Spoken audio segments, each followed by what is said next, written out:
Hello student, मैं प्रशांत और आप देख रहे हैं मेरे YouTube channel Edu with Sushant. आज हम अपने इस नए वीडियो में लेकर आए हैं क्लास 10 के और साथ ही सभी महत्वपूर्ण ऑब्जेक्टिव प्रश्नों को।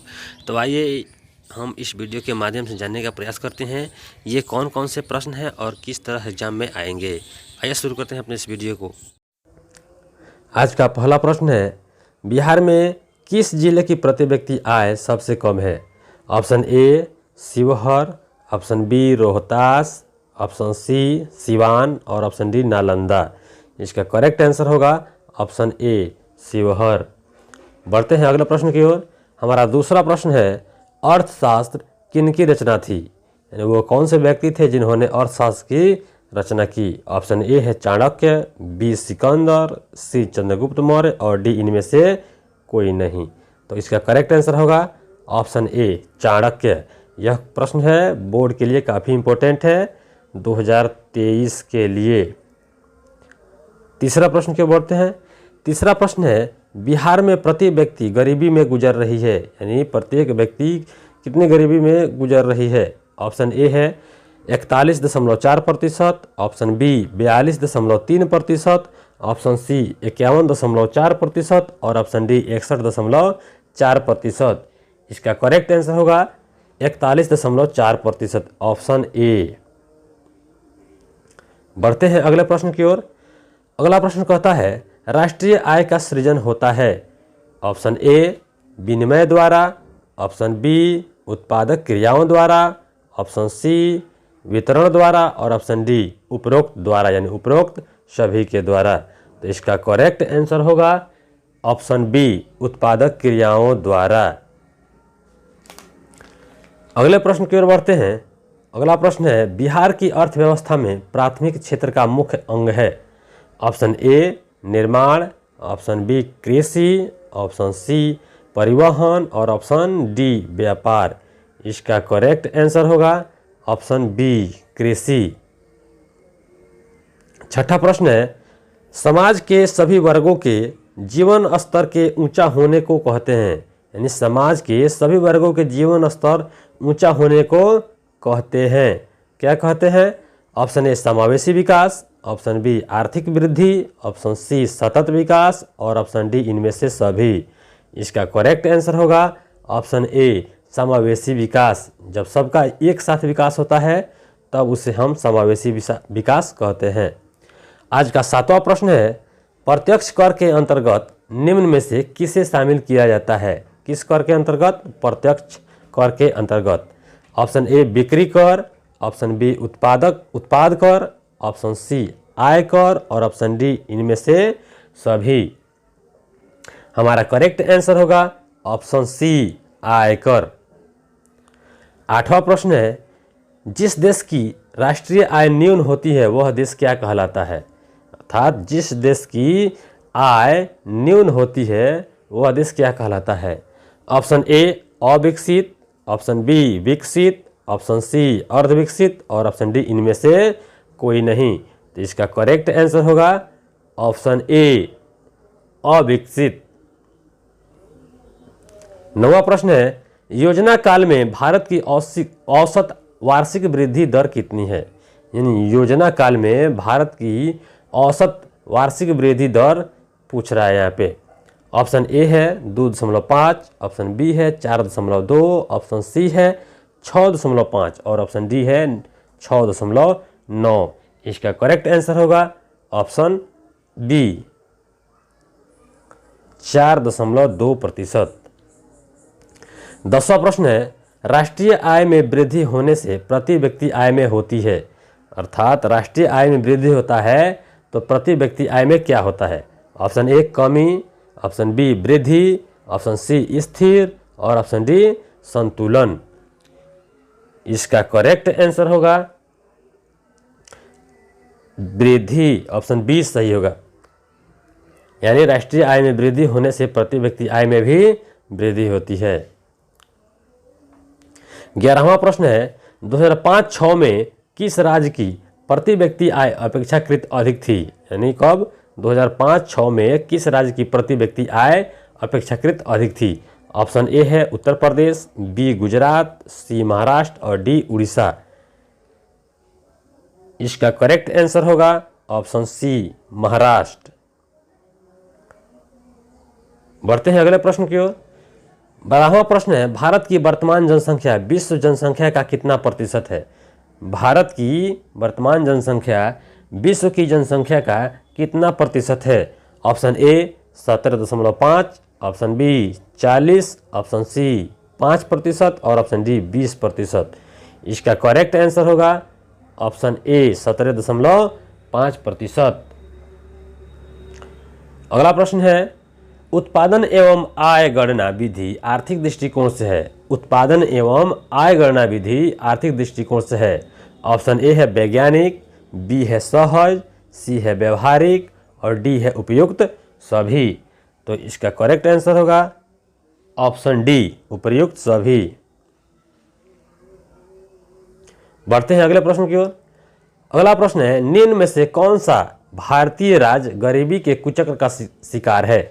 बोर्ड मॉडल के लिए काफ़ी इंपॉर्टेंट प्रश्न है 2023। Option A Karnataka, option B Kerala, option C Bihar और ऑप्शन डी हरियाणा। इसका करेक्ट आंसर होगा ऑप्शन ए, बिहार। बिहार जो है गरीबी के कुचक्र का शिकार है। 15वां प्रश्न है, कार्यों के बदले में जो पारिश्रमिक मिलता है उसे कहते हैं। यह प्रश्न भी इंपॉर्टेंट है, इसका भी स्क्रीनशॉट लेकर अपने पास रख लें। ऑप्शन ए व्यय, ऑप्शन बी पूंजी, ऑप्शन सी आय और ऑप्शन डी इनमें से सभी। इसका करेक्ट आंसर होगा आय, ऑप्शन सी। 16वां प्रश्न है, दादा भाई नौरोजी ने सर्वप्रथम राष्ट्रीय अनुमान कब लगाया था? यह प्रश्न काफी इंपॉर्टेंट है, यह भी बहुत इंपॉर्टेंट है 2023 के दृष्टि से। ऑप्शन ए है 1890, ऑप्शन बी है 1978, ऑप्शन सी है 1878 और ऑप्शन डी है 1866। इसका करेक्ट आंसर होगा ऑप्शन डी, 1866।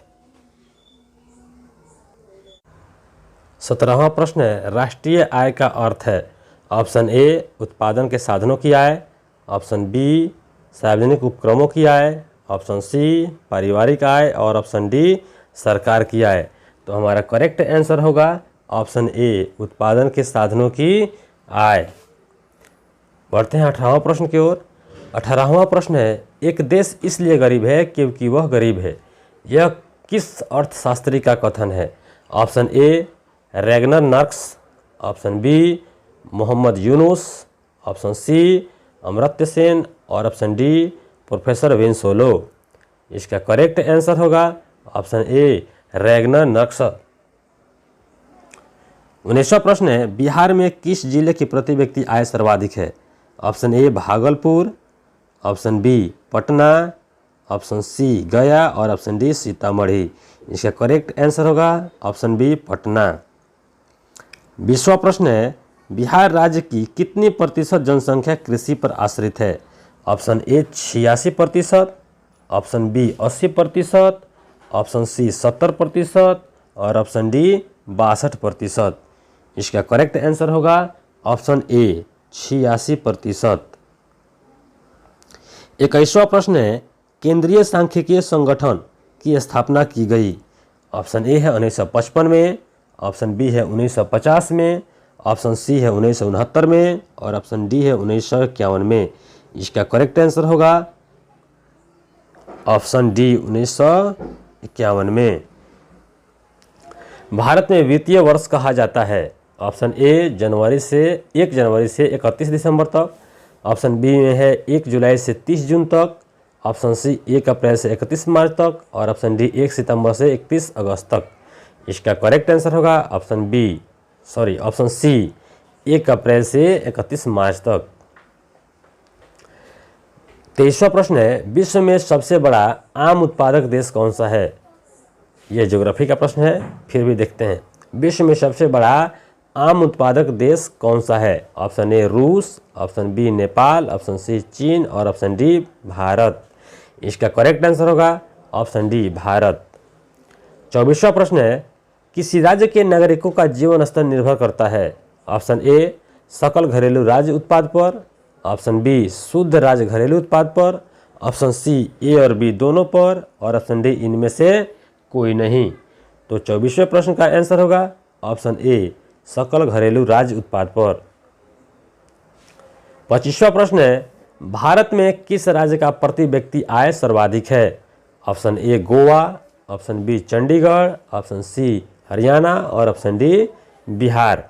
इसका करेक्ट आंसर होगा ऑप्शन ए गोवा। 26वां प्रश्न है, भारत में राष्ट्रीय आय की गणना के लिए सर्वमान्य प्रमाणित संस्था है?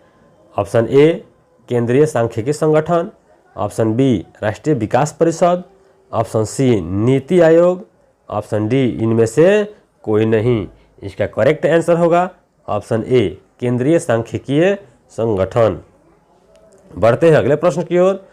अगला प्रश्न है, भारत के राष्ट्रीय आय का सर्वप्रथम अनुमान किसने लगाया था?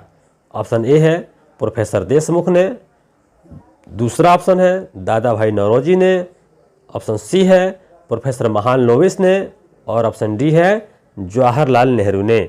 इसका करेक्ट आंसर होगा ऑप्शन बी दादा भाई नौरोजी ने। आज का 28वां प्रश्न है, भारत में राष्ट्रीय आय की गणना कब प्रारंभ की गई? ऑप्शन ए है 1951 से 52, ऑप्शन बी है 1950 से 51, ऑप्शन सी है 1953 से 54 और ऑप्शन डी है 1955 से 56। तो इसका करेक्ट आंसर होगा ऑप्शन ए यानी 1951 से 52। 29वां प्रश्न है, निम्नलिखित में कौन सा देश विकसित अर्थव्यवस्था का उदाहरण है? Option A America, B Bangladesh, C Pakistan और डी श्रीलंका। इसका करेक्ट आंसर होगा ऑप्शन ए अमेरिका। अमेरिका जो है विकसित अर्थव्यवस्था का एक उदाहरण है।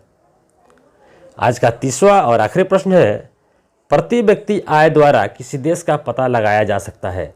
ऑप्शन ए वार्षिक आय, ऑप्शन बी विकास दर, ऑप्शन सी घरेलू उत्पाद और ऑप्शन डी आर्थिक संपन्नता। इसका करेक्ट आंसर होगा ऑप्शन डी आर्थिक संपन्नता। और एक प्रश्न हम आपके लिए लाए हैं ताकि आप भी इस वीडियो से हमेशा जुड़े रहें, इसलिए इस प्रश्न का उत्तर आपको कमेंट में देना है। प्रश्न है, राष्ट्रीय आय समिति का गठन किस वर्ष हुआ था? ऑप्शन ए है 1950, ऑप्शन बी है 1949, ऑप्शन सी है 1948 और ऑप्शन डी है 1960। इसका आंसर क्या होगा आपको कमेंट में देना है।